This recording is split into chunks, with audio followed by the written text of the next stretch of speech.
Hikmah berbulan keluarga Nabi SAW bertahan hanya dengan kurma dan air.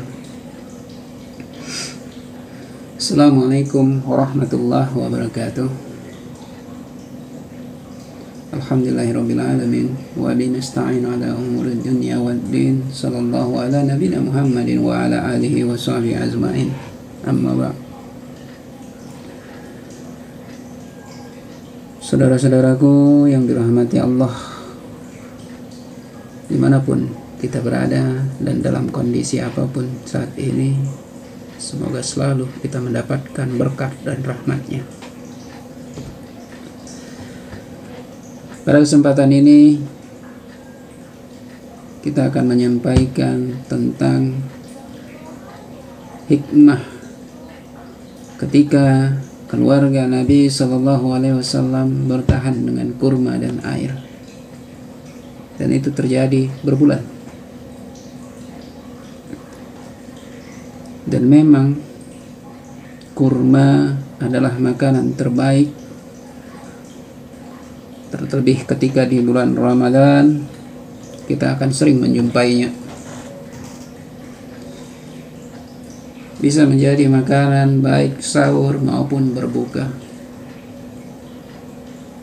Bahkan penelitian dunia kesehatan juga merekomendasikan kurma ketika berpuasa.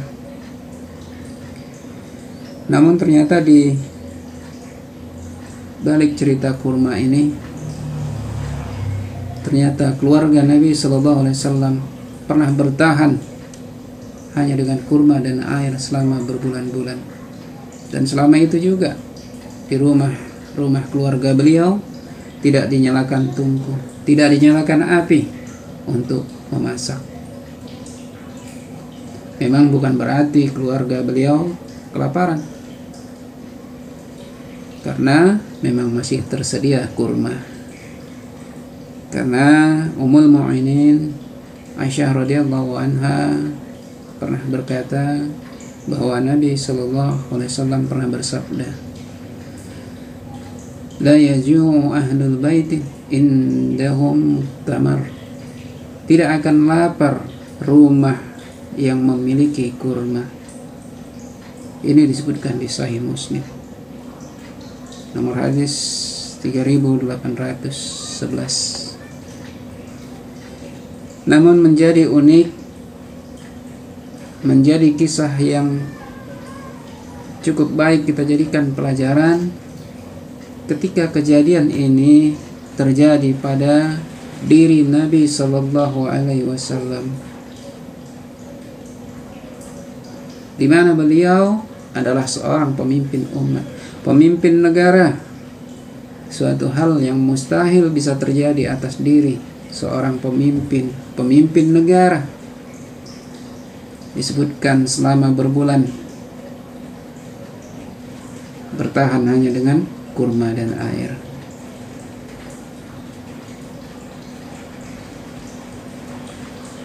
Mungkinkah itu terjadi ketika saat ini? Seorang pemimpin umat, pemimpin negara, namun di rumah hanya tersedia kurma dan air. Dalam beberapa hadis ini disebutkan berbeda-beda. Ada yang menyebutkan ini 2 bulan lebih, ada yang menyebutkan ini sebulan, ada yang menyebutkan 3 bulan.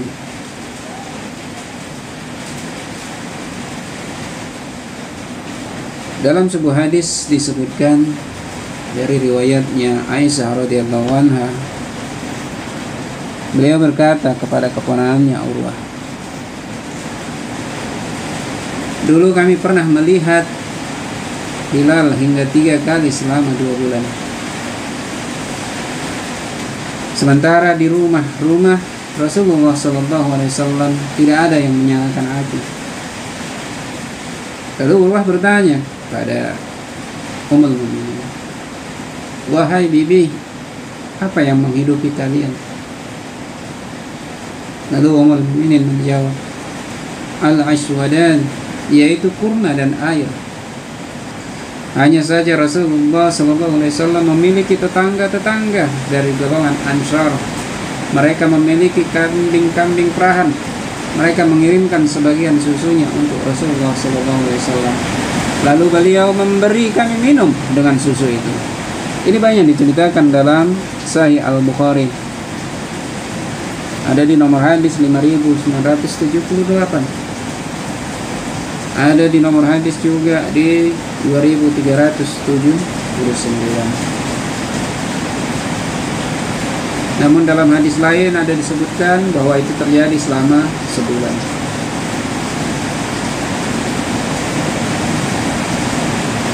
Dalam Sahih Ibnu Hibban juga malah disebutkan kejadian ini terjadi selama 3 bulan. Dan kejadian yang sama bahkan ini terjadi ketika menjelang wafatnya Rasulullah SAW.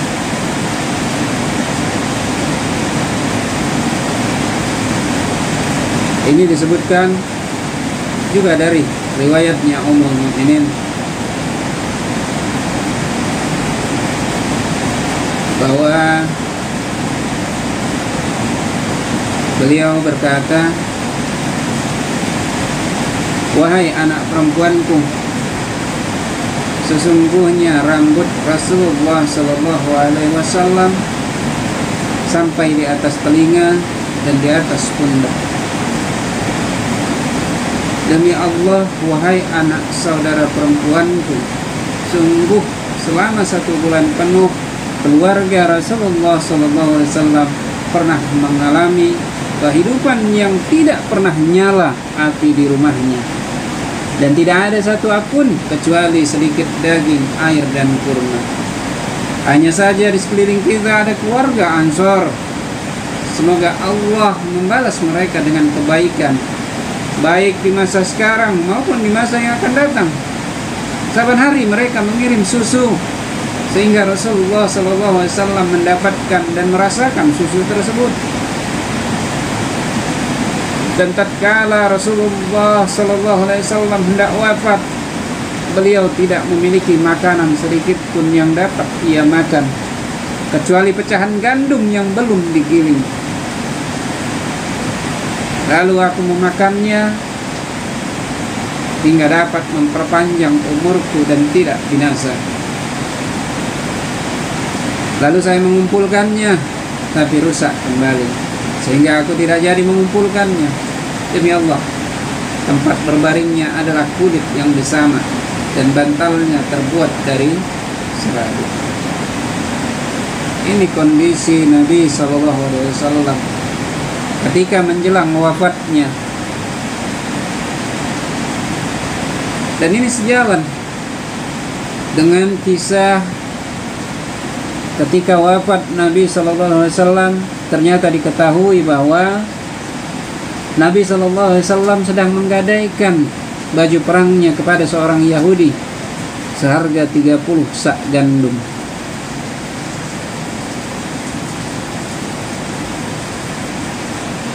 Ini kondisi Nabi SAW ketika beliau meninggal. Mengingatkan kita tentang kecintaan beliau kepada orang miskin. Bahkan beliau juga menginginkan kematian dalam keadaan miskin. Dan ini pernah disebutkan Nabi SAW dalam doa beliau, Allahumma ahyini miskina wa amitni miskina wahsyurni fi jumratil miskin yaumal qiyamah. Ya Allah, hidupkanlah aku dalam keadaan miskin dan wafatkan aku dalam keadaan miskin. Kumpulkanlah aku pada hari kiamat bersama orang-orang miskin. Sehingga istri beliau, Ummul Mukminin Aisyah radhiyallahu anha bertanya, "Kenapa wahai Rasulullah?" Beliau menjawab, "Sesungguhnya mereka akan masuk surga 40 tahun lebih dahulu dari orang-orang kaya." Wahai Aisyah, janganlah kamu tolak orang-orang miskin walaupun hanya dengan secuil kurma. Wahai Aisyah, cintailah orang-orang miskin dan dekatilah mereka, karena Allah akan mendekatkan padamu pada hari kiamat. Ini disebutkan di Sunan At-Tirmizi nomor hadis 2275. Namun untuk hadis ini Abu Isa berkata bahwa hadisnya ini gharib. Abu Tahir menilainya dhaif. Namun Al-Albani menilainya sahih. Dan doa ini juga sebenarnya seiring atau sejalan dengan kondisi ketika di hari kiamat, dan ini sudah disebutkan dalam video ataupun buku Jejak Perjalanan Akhirat dan Syafaat, bahwa Rasulullah SAW pernah bersabda, sesungguhnya orang-orang fakir muhajirin mendahului orang-orang kaya pada hari kiamat ke surga itu selama 40 tahun. Ini disebutkan di Sahih Muslim. Bahkan disebutkan dalam Musnad Ahmad, perbedaan selisihnya itu 400 tahun. Sehingga kejadian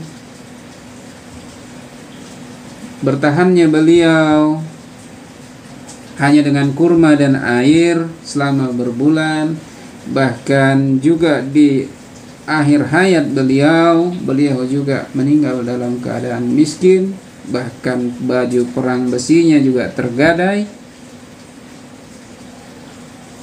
Ini adalah hikmah bagi kita, menjelaskan bahwa beliau adalah benar-benar pemimpin umat. Ini yang disebutkan bahwa beliau adalah golongan pertama, orang pertama yang akan masuk surga. Sehingga beliau mencerminkan beliau adalah pemimpin untuk semua golongan, baik dari yang kaya maupun yang miskin. Jadi beliau pemimpin orang mukmin, baik yang kaya maupun miskin. Dan kecintaan itu tidak hanya dalam bentuk ucapan dan perbuatan, bahkan itu beliau alami, beliau rasakan. Ini kemuliaan Rasulullah SAW.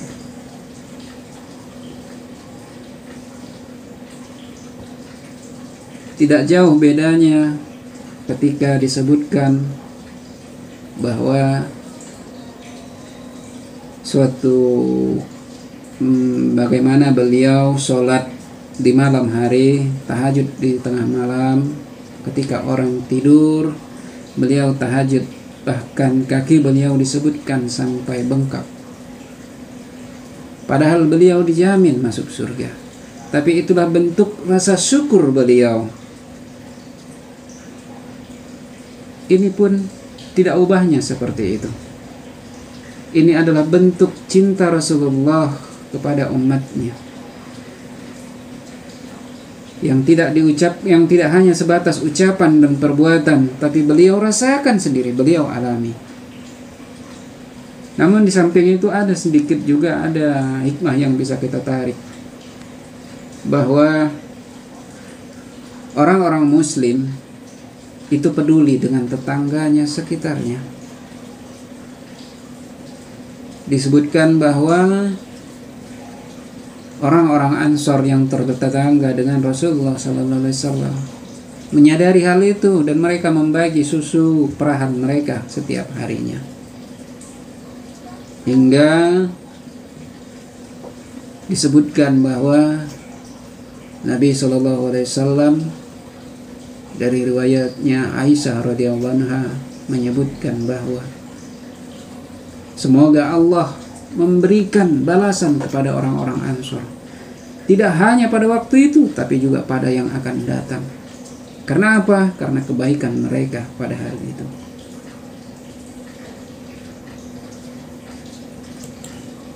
Jadi ini hikmah yang bisa kita ambil, bahwa miskin itu bukanlah tercela. Bahkan miskin akan menjadi paling mulia ketika di depan pintu surga.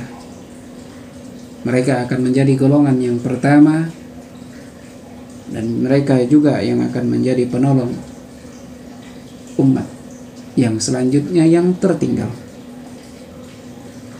Mudah-mudahan kita akan bergabung bersama mereka ketika memasuki pintu surga. Billahi taufiq wal hidayah. Assalamualaikum warahmatullahi wabarakatuh.